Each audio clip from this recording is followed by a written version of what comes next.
रमेश आर्य, principal government college Barwara. ये जो conference आमंत्रित की गई है, ये मुख्य रूप से 3 नवंबर को बरवाड़ा मेगा जॉब फेयर, जो इस रीजन की, इस क्षेत्र की वास्तव में मांग भी थी, तो उसी के संबंध में ये आज प्रेस कॉन्फ्रेंस हमने आयोजित की जी। तो बरवाड़ा मेगा जॉब फेयर, क्योंकि आज सबसे बड़ी समस्या देश के सम्मुख, जहां तक मैं समझता हूं, वो बेरोजगारी की समस्या है। और इस बेरोजगारी की समस्या का निपटान जो कंपनीज हैं, हमारी मल्टीनेशनल कंपनीज हैं या लोकल कंपनीज हैं, रीजनल कंपनीज हैं, उन सबको हम आमंत्रित कर रहे हैं जी।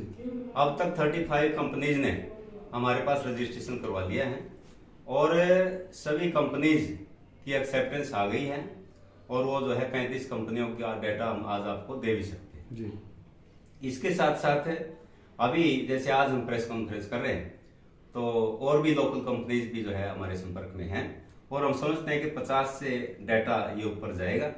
और हमारे जो पुराने विद्यार्थी हैं उनको भी हम आमंत्रित कर रहे हैं।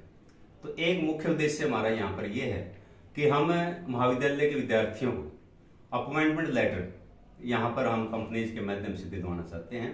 तो ये हमारा इसमें मुख्य उद्देश्य है। तो इस कार्यक्रम में कौन कौन की उपस्थिति रहेगी सब? इस कार्यक्रम में मुख्य रूप से हमारे आईपीएस एडीजीपी श्री श्रीकांत जाधव जी मुख्य अतिथि के रूप में शिरकत करेंगे। वो जो है रोजगार मेले में हमारे अभ्यर्थियों को मोटिवेट करेंगे। इसके साथ साथ नशा मुक्ति के ऊपर भी हमने अभियान चलाया है। सभी विद्यार्थियों के और जो भी महाविद्यालय में विजिट करते हैं उनके हम सिग्नेचर करवाते हैं। उसके लिए हमने अलग से रजिस्टर लगा रखे हैं और उसमें मेरे हिसाब से 500 से ऊपर सिग्नेचर अब तक हो भी चुके हैं। और जो भी मुख्य अतिथि आते हैं वो भी इसमें अपना साइन करते हैं और वो अपनी उपस्थिति दर्ज करवाते हैं। सर, जैसे अभी आपने बताया कि रोजगार मेले का आयोजन आप जैसे कर रहे हैं, उसमें सिर्फ कॉलेज के ओल्ड स्टूडेंट ही हैं या दूसरे भी जो स्टूडेंट्स हैं उसको आवेदन कर सकते हैं? इसमें मैं मुख्य रूप से आपको बताना चाहता हूँ कि हमारा कॉलेज यानी कि गवर्नमेंट कॉलेज बरवाड़ा जी, जो सेंट्रल गवर्नमेंट की मिनिस्ट्री है लेबर एंड एम्प्लॉयमेंट डिपार्टमेंट की, उसके साथ कोलैबोरेशन के साथ ये जो है आयोजन किया जा रहा है। और सब regional employment officer Shri Yogeshwar Kumar Yadav ji हमारे बीच में विराजमान हैं। ये भी थोड़ा सा इसके ऊपर प्रकाश डालेंगे। जो हमारे कॉलेज के पास आउट विद्यार्थी हैं उसके साथ साथ एक सामान्य जो अभ्यर्थी, चाहे वो 10वीं पास है, +2 पास है, BA पास है, MA है या कोई टेक्निकल उसने एजुकेशन ली है, वो भी इसमें जो है शामिल हो सकता है। थोड़ा सा डिटेल से आपको योगेश्वर जी बता रहे हैं। योगेश्वर जी, अगर आपसे बात करें तो जैसे अभी आर्य साहब ने बताया कि रोजगार मेले का आयोजन किया जा रहा है, तो खासकर जो कंपनियां, आपने 35 कंपनियों का जिक्र किया और आइडिया है कि 50 कंपनियां आ जाएंगी, तो उसमें जो विद्यार्थी उसमें अप्लायमेंट लेंगे तो क्या वो सारे के सारे टेक्निकल ही होंगे? नहीं सर, इसमें जो कंपनियां आ रही है इस रोजगार मेले में, वो हमारी कंपनियां सभी बैकग्राउंड से हैं। जैसे कि IT सेक्टर की कंपनियां आ रही है, मैन्युफैक्चरिंग सेक्टर की कंपनी है जिनको ITI वाले बच्चे पास आउट चाहिए, है ना। जनरल जो हमारे बच्चे होते हैं, ग्रेजुएशन पोस्ट ग्रेजुएशन होते हैं, तो मैनेजमेंट कैडर की वैकेंसियों को भी हमने यहाँ पे बुलाया है। साथ ही हमारी ऐसी कंपनियां भी आ रही है जो लेबर क्लास के वर्कर को भी रखेगी, यानी कि जो हमारा 5वीं पास 8वीं पास जो आगे नहीं पढ़ पाया बच्चा, उसको भी जॉब की तलाश है, तो उन कंपनियों के हमने यहाँ पर आमंत्रित किया है। साथ ही जो हमारे मैनेजमेंट कैडर की वैकेंसियाँ होंगी, जैसे कि MBA पास आउट बच्चे हो गए, BBA पास आउट बच्चे हो गए, उनके लिए भी हमने काफ़ी कंपनियों को यहाँ बुलाया है। तो लेकर के 8वीं से लेकर के और पोस्ट ग्रेजुएट तक ITI डिप्लोमा और BTech सभी कैटेगरी पास आउट बच्चे इस रोजगार मेले में हिस्सा ले सकते हैं क्या है। और साथ ही मैं आपको बताना चाहूँगा कि गवर्नमेंट कॉलेज बरवाला के छात्रों को तो फायदा इसका होगा ही होगा। साथ ही ministry of labour and employment के नेशनल कैरियर सर्विस पोर्टल पर इस रोजगार मेले को लगाया जा रहा है। तो ना केवल आपके बरवाला के, बल्कि मैं तो ये कहूँगा कि पूरे भारत के किसी भी कोने से अगर बच्चा है और वो रोजगार की तलाश में है तो वो इस रोजगार मेले में हिस्सा ले सकता है। गवर्नमेंट ऑफ इंडिया के NCS पोर्टल पर इस रोजगार मेले को लगाया जा रहा है। तो जो बच्चा इसमें मेले में आना चाहे उसके लिए क्या क्या शर्तें रखी गई है सर? बिल्कुल, जो बच्चा जॉब सीकर्स रोजगार मेले में आएगा वो सबसे पहले तो अपना रिज्यूम साथ लेके आए, क्योंकि रिज्यूम से बच्चे की पहचान होती है कि उसने क्या किया हुआ है, उसकी क्वालिफिकेशन, उसका एड्रेस वगैरह जो भी है, उसकी हॉबीज़ वगैरह जो है वो सब रिज्यूम में लिखी होती है।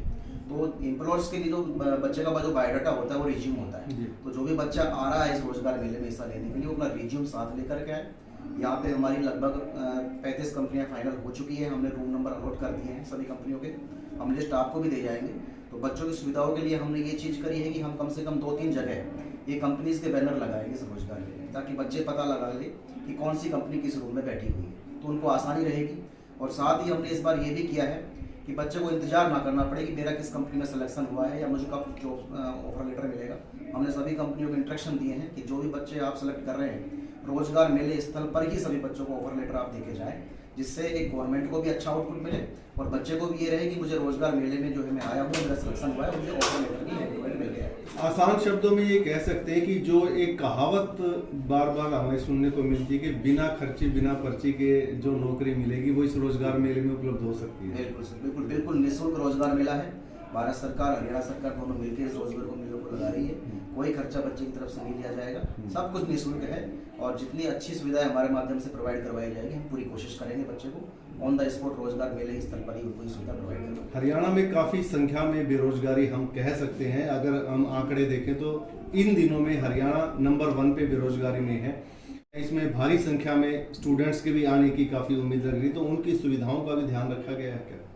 हाँ बिल्कुल सर, देखो स्टूडेंट्स के लिए हमने कॉलेज के गेट के ऊपर ही जो है वाटर की सुविधा करवाई है। बच्चा आए, पानी पिए आराम से, उनके लिए फैसिलिटीज रूम है महाविद्यालय में, बच्चा उनका यूज़ करे।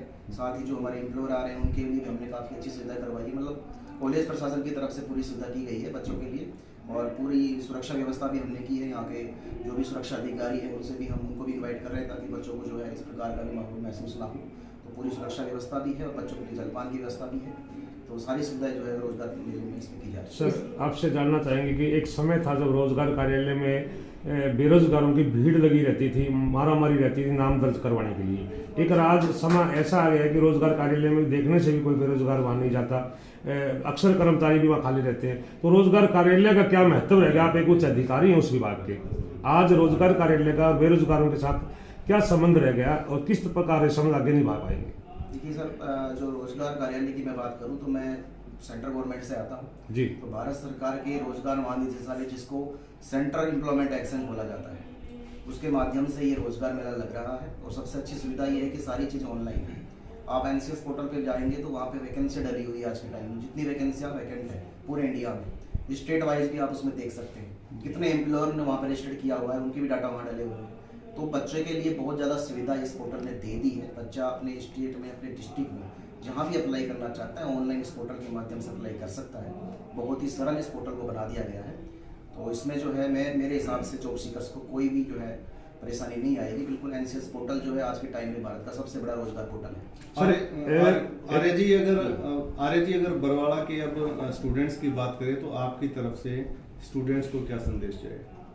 स्टूडेंट्स को मुख्य रूप से संदेश ये बल्कि रोजगार देने वाले बने। एक तो ये संदेश हम इस रोजगार मेले के माध्यम से देना चाहते हैं, क्योंकि जो बच्चे हैं वो रोजगार मेले को समझते हैं, वो सब रोजगार को और स्टार्टअप को कम समझते हैं। तो हम मुख्य रूप से जो हमारे कॉलेज के पास आउट स्टूडेंट्स हैं और फिलहाल जो पढ़ रहे हैं उन सब की स्टॉल्स लगवा रहे हैं हम। जैसे कि अभी दिवाली का अवसर आ रहा है, कुछ वस्तुएं बेचने के लिए स्टॉल लगा रहे हैं। तो उसमें क्या है कि एक एंटरप्रेन्योरशिप उनके अंदर हम डेवलप करना चाहते हैं कि उन्हीं में से जो बच्चे पास आउट हैं वो पहले से ही जो है बिजनेसमैन बन चुके हैं, उनको हम आमंत्रित कर रहे हैं, उनको हम सम्मानित कर रहे हैं। तो मुख्य रूप से हम उनको स्वरोजगार के लिए प्रेरित करना चाहते हैं। इसके पीछे जो उद्देश्य हमारा ये है।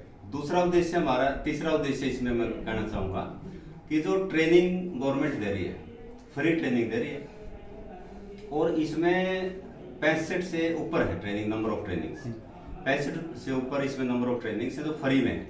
जैसे मैं कहता हूँ कि वेल्डिंग के लिए, परचून की दुकान के लिए या कंप्यूटर का, हार्डवेयर का, सॉफ्टवेयर का, ये ट्रेनिंग गवर्नमेंट मुफ्त में दे रही है और इसमें रहने का, खाने का, पीने का सारा फ्री है। साथ में ड्रेस देती है, साथ में सर्टिफिकेट देती है, फिर लोन मिलने में सुविधा रहती है उसमें। तो बच्चा अपना रोजगार शुरू कर सकता है। इससे मैं आपके एग्जांपल के लिए बताऊं कि जैसे परचून की दुकान के लिए 6 दिन का एक जो है ट्रेनिंग है। तो 6 दिन की ट्रेनिंग करके बच्चा सर्टिफिकेट लेता है और अपना जो है ना परचून की दुकान कर सकता है। तो रोजगार देने वाले बना, बच्चे जो है रोजगार लेने वाले ना बने। तो ये इसका मेन उद्देश्य हमारा। इसमें कोई एज इफेक्ट भी रहता है सर? इसमें एज फैक्टर है 18 से 35 वर्ष का इसमें है। और इसमें पढ़े लिखे का मतलब सिग्नेचर करना उसको आना चाहिए, उसका मतलब कि पढ़े लिखे आदमी। यानी कि अब इंडिया को मालिकों की जरूरत है, नौकरों की जरूरत नहीं है। तो नौकर बनने का एक विचार जो पुराने टाइम से चला रहे हैं उस कॉन्सेप्ट को हम जो है दूर करना चाहते हैं। और एनसीएस पोर्टल की सर ने जो बात की है, लगभग मैं आपको संख्या दे रहा हूँ 18 लाख हम 17 लाख कुछ हैं, और इसी प्रकार से 11 लाख वैकेंसीज उस पर पेंडिंग है। आप बेरोजगारी की बात कर रहे हैं, 11 लाख लोग मिल नहीं रहे हैं एम्प्लॉयर्स को, तो वो लगातार ऑनलाइन वो पेंडिंग है वैकेंसी, तो उनको फिलअप किया जा सकता है।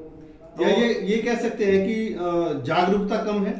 बिल्कुल जागरूकता कम है इसमें, और हर क्षेत्र में जागरूकता कम है। चाहे हम पर्यावरण संरक्षण की बात करें तो वहां पर भी जागरूकता कम है। हम पर्यावरण के लिए भी जो है अभी हम पौधे कल मंगवाए हमने, तो उसके लिए भी श्रीकांत यादव जी से एक पौधा भी लगवाएंगे और उनकी देखभाल करने के लिए भी हम कार्य आगे कर रहे हैं। इसके साथ साथ मैं एक और बात बताना चाहता हूँ आपको कि महाविद्यालय में पक्षियों के लिए रहन बसेरा हम बनाएंगे और समाज से भी सहयोग लेंगे, और जो सहयोग आएगा उसके लिए हमने रजिस्टर लगा दिया बाकायदा, उसका सोशल ऑडिट होगा। ठीक है। शहर की गणमान्य व्यक्ति उसका ऑडिट करेंगे और रहन बसेरा ऐसा बनाएंगे कि लोगों को देखने के लिए वो स्थल होगा, पर्यटन स्थल के रूप में उसको डेवलप करेंगे। और 24 घंटे पक्षियों के लिए दाना, पानी, सुरक्षा उनकी हम वहां पर उपलब्ध करवाएंगे। इसके साथ साथ एक राष्ट्रीय पार्क भी बनाने की योजना है, तो उसके लिए भी हम आगे प्रयासरत हैं। इससे पहले आपने कितनी बार इस वर्कशॉप का आयोजन किया गया है? इससे पहले मैं इस तरह की वर्कशॉप जो है 4 से 5 बार कर चुका हूँ बड़े लेवल पर जी, और उनके अच्छे परिणाम आए हैं। मुख्य उद्देश्य इसमें बच्चे को रोजगार दिलवाना ही नहीं है, उसका हम इंटरव्यू लेते हैं, इंटरव्यू से वो बच्चा खुल जाता है, उसका एक्सपोजर बढ़ जाता है। तो हम जो है बच्चे को जो पर्सनालिटी है उसकी ओवरऑल जो है पर्सनालिटी को डेवलप करना चाहते हैं। ये हमारा इसमें मेन उद्देश्य यहाँ पर ये है, क्योंकि बिना कम्युनिकेशन स्किल के कोई भी बच्चा कहीं पर भी कामयाब नहीं हो सकता। तो कम्युनिकेशन स्किल उसकी बढ़े, इंटरव्यू देने की कला उसके अंदर आए, तो सारी चीजें हम डेवलप करेंगे। डॉक्टर सुरेश वर्मा जी, आप भी बच्चों को मोटिवेशन कर रहे हैं आजकल, क्यों पीछे आपका एक कार्यक्रम था बरवाला के कॉलेज में जहां आपने बच्चों को बताया था कि किस हद तक बच्चे किस शिक्षा को कहां से। मैं गवर्नमेंट कॉलेज हिसार में प्राध्यापक के रूप में कार्यरत हूं, और मेरे पास भी प्लेसमेंट सेल और साथ में स्टार्टअप के संयोजक का दायित्व है। और उसका काम भी यही है कि छात्रों को इसके लिए रोजगार के लिए उनको मोटिवेट करना, उनको आगे बताना कि कहाँ आप रोजगार लें। हमारे कॉलेज का कोलैबोरेशन भी ये सेंट्रल गवर्नमेंट के एम्प्लॉयमेंट डिपार्टमेंट से कोलैबोरेशन है। और योगेश्वर यादव जी ने जैसे बताया कि एनसीएस पोर्टल पे हमारे स्टूडेंट भी उससे जुड़े हुए हैं।